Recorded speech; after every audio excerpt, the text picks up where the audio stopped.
Oke, kita mulai ya. Ini tuh bukan sekedar cerita tentang seorang ninja biasa loh. Ini tentang gimana rasa sakit yang paling dalam justru bisa jadi sumber kekuatan terbesar seseorang. Yuk kita bedah kisah di balik sebuah janji yang luar biasa. Nah, coba deh lihat ini. Pertanyaan pertama yang muncul di kepala kita, pasti kenapa anak ini sendirian banget? Di tengah desa yang rame, kok dia bisa terasing gitu ya? Dan jawabannya, wah langsung kena di kalimat pertamanya. Dibilang kalau Naruto kecil itu anak paling kesepian di desa.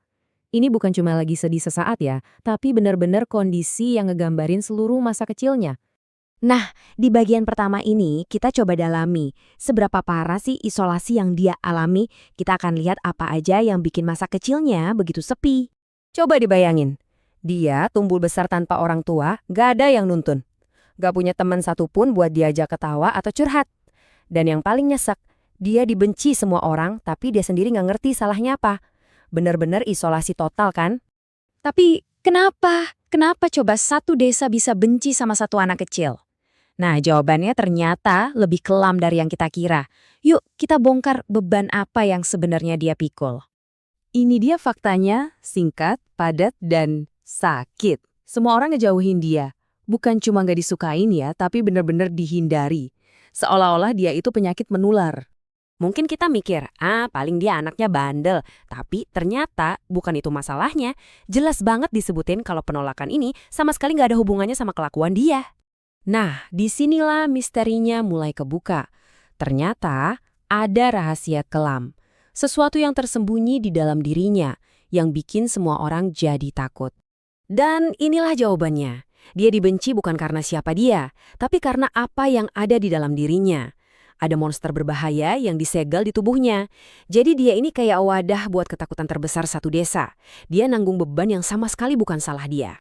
Oke, disinilah ceritanya mulai berbalik.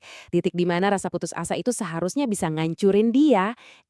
Tapi malah sebaliknya. Justru dari situ lahir sesuatu yang baru. Gimana caranya rasa sakit itu bisa berubah jadi kekuatan? Kita lihat sekarang. Dan di sini nih, transformasinya kelihatan jelas banget. Setiap penderitaan yang dia alami, dia ubah jadi motivasi. Rasa sepi yang dalam banget, itu jadi alasan dia buat pengen dilihat orang.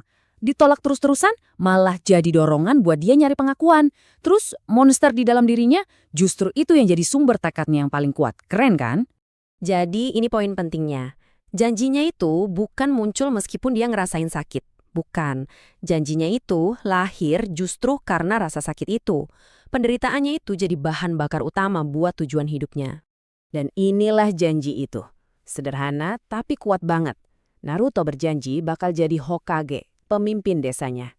Tujuannya bukan buat kekuasaan, tapi supaya semua orang yang dulu ngebuang dia akhirnya harus mau nggak mau ngakuin keberadaan dia. Ini cara dia ngejawab perlakuan dunia ke dia. Kisah Naruto ini kan contoh yang kuat banget ya. Dan ini bikin kita mikir ke pertanyaan yang lebih besar, yang berlaku buat kita semua. Jadi, aku tinggalin kalian dengan pertanyaan ini deh. Bagaimana caranya rasa sakit kita yang paling dalam justru bisa ngebentuk takdir kita yang paling hebat?